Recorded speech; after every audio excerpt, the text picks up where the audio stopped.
Hello, എല്ലാവർക്കും simple life സ്റ്റൈലിൻ്റെ പുതിയൊരു വീഡിയോയിലേക്ക് സ്വാഗതം. ഈ ഒരു വീഡിയോ ഉണ്ടല്ലോ എൻ്റെ ഫോണിലിരിക്കാൻ തുടങ്ങിയിട്ട് ഏകദേശം 1 വർഷത്തോളം ആവാറായി.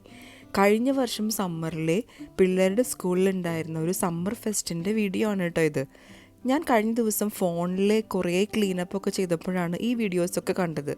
അപ്പോൾ കരുതി എന്തായാലും ഒരു വീഡിയോയ്ക്ക് ഇടാമെന്ന്. കുറേ നാളായി ഞാനൊരു വീഡിയോ പോസ്റ്റ് ചെയ്തിട്ട്. ഭയങ്കര മടിയും പിന്നെ ടെൻഷനും അതുപോലെ തന്നെ തിരക്കുകളൊക്കെ ഉണ്ടായിരുന്നു. എന്നാലും വീഡിയോസ് പോസ്റ്റ് ചെയ്യണത് എനിക്കൊരു സന്തോഷമുള്ള കാര്യമാണ്. അതുപോലെ എൻ്റെ വീഡിയോസ് കാണാൻ കാത്തിരിക്കുന്ന കുറച്ച് ഫാമിലി മെമ്പേഴ്സെങ്കിലും എനിക്കുണ്ട്. അപ്പോൾ അവർക്ക് വേണ്ടിയിട്ടും ഞാനിത് പോസ്റ്റ് ചെയ്യാമെന്ന് കരുതി. അങ്ങനെ ഞങ്ങളെല്ലാവരും കൂടിയിട്ട് പിള്ളേരുടെ സ്കൂളിലേക്ക് സമ്മർ ഫെസ്റ്റിനായിട്ട് പോവുകയാണ്. ഉച്ചയ്ക്കാണ് കേട്ടോ പരിപാടി. 1:30 തൊട്ടിട്ട് 5 മണി വരെയോ അങ്ങനെ എന്തൊക്കെയോ ആയിരുന്നു. അന്ന് ഞങ്ങളെല്ലാവരും കൂടി വീട്ടിൽ നിന്ന് ഇറങ്ങി സ്കൂളിലേക്കുള്ള വഴിയാണ് ഈ കാണുന്നത്. പൂക്കളും കാര്യങ്ങളൊക്കെ അവിടെ വന്ന് തുടങ്ങിയിട്ടുണ്ട്. ഇത് മുള്ളുള്ളൊരു ചെടിയാണ്. ആദ്യം അവളുടെ കയ്യിലൊരു നല്ല കുത്തും കിട്ടി. അതിന് ശേഷം അവളിത് തലയിൽ കുറേ ബീഡ്സൊക്കെ വെച്ചിട്ടാട്ടോ അന്ന് സ്കൂളിൽ പോയത്. അന്ന് ഞങ്ങൾ കൊണ്ടുപോയത്. ഈ ബീഡ്സ് ചെറുപ്പത്തിൽ എനിക്കും ഉണ്ടായിരുന്നു. ഒരു സമയത്ത് ഒരു ഭയങ്കര ട്രെൻഡായിട്ടുള്ള കാര്യമായിരുന്നു. അങ്ങനെ ഞാനത് കണ്ട് ഷീനിന്ന് അങ്ങോട്ട് ഓർഡർ ചെയ്തതാണെന്ന് എനിക്ക് തോന്നുന്നത് ഈ ബീഡ്സൊക്കെ.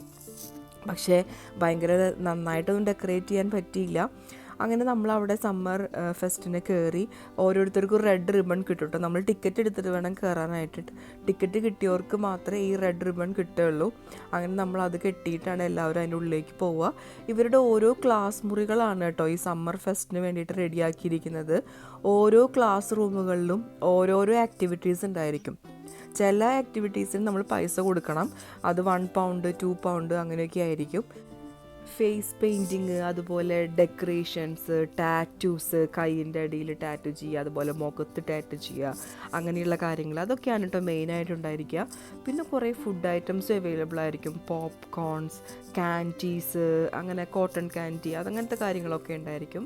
പിള്ളേരെ അട്രാക്റ്റ് ചെയ്യാനുള്ള കാര്യങ്ങളാണ് മെയിനായിട്ടുണ്ടായിരിക്കുക. പിന്നെ ഒരു ക്ലാസ് റൂമിൽ TV-യിൽ ഏതെങ്കിലുമൊക്കെ ഫിലിംസ് വെച്ചിട്ടുണ്ടായിരിക്കും. അപ്പോൾ കുറച്ച് പേർക്ക് അവിടെ റിലാക്സ് ചെയ്ത് ഫിലിം കാണാം.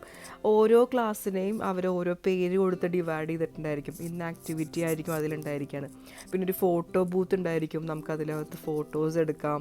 അങ്ങനെ കുറേ നല്ല അട്രാക്റ്റീവ് കാര്യങ്ങൾ. ഇതെല്ലാം അറേഞ്ച് ചെയ്തിരിക്കുന്നത് സ്പാ എന്ന് പറയുന്നത് സ്റ്റാഫ് പാരൻ്റ് അസോസിയേഷൻ, നമ്മുടെ PT എന്നൊക്കെ പറയുന്ന പോലെയുള്ള അസോസിയേഷനാണ് ഇത് ചെയ്യുന്നത്. പാരൻസും ടീച്ചേഴ്സും ഒക്കെയാണ് ഇത് കോർഡിനേറ്റ് ചെയ്യുന്നത് കേട്ടോ.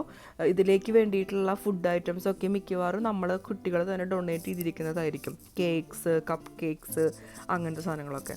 അങ്ങനെ നമ്മൾ അതെല്ലാം കഴിഞ്ഞ് തിരിച്ച് വീട്ടിലേക്കൊക്കെ പോയി. അങ്ങനെ ഒരു നല്ലൊരു ദിവസമായിരുന്നു. നമ്മുടെ നാട്ടിൽ ഇതുപോലത്തെ ചെറിയ ചെറിയ ആക്ടിവിറ്റീസൊക്കെ ചെയ്യാവുന്നതാണ്. ഫണ്ട് റേസിങ്ങിന് വേണ്ടിയിട്ടാണ് അവർ മെയിനായിട്ട് ഇത് ചെയ്യുന്നത്. ഓരോ വർഷവും ഇതുപോലെ സമ്മറിൽ, അതുപോലെ ക്രിസ്മസിൻ്റെ സമയത്തൊക്കെ ഇങ്ങനെ ഫണ്ട് റേസിങ് ചെയ്യാറുണ്ട്. ഇങ്ങനെ കിട്ടുന്ന ഫണ്ടുകളൊക്കെ തന്നെ അവർ സ്കൂളിലെ തന്നെ നല്ല നല്ല ആക്ടിവിറ്റീസിന് വേണ്ടിയിട്ടാണ് കേട്ടോ യൂസ് ചെയ്യാറ്. അവർക്ക് കുട്ടികൾക്ക് വേണ്ടിയിട്ടുള്ള എന്തെങ്കിലും പ്ലേ ഗ്രൗണ്ട് സെറ്റ് ചെയ്യുക, അല്ലെങ്കിൽ പുതിയ എന്തെങ്കിലും പ്ലേ മെറ്റീരിയൽസ് വാങ്ങിക്കുക, അങ്ങനെ ഓരോരോ ആക്ടിവിറ്റീസിന് വേണ്ടിയിട്ട് അവരത് സ്പെൻഡ് ചെയ്യും. അത് ഭയങ്കര ഒരു നല്ല കാര്യമായിട്ട് തോന്നാറുണ്ട് കേട്ടോ. അപ്പോൾ ഞങ്ങളുടെ വീഡിയോസ് നിങ്ങൾക്ക് ഇഷ്ടപ്പെടുന്നുണ്ടെങ്കിൽ ചാനൽ സബ്സ്ക്രൈബ് ചെയ്യുക.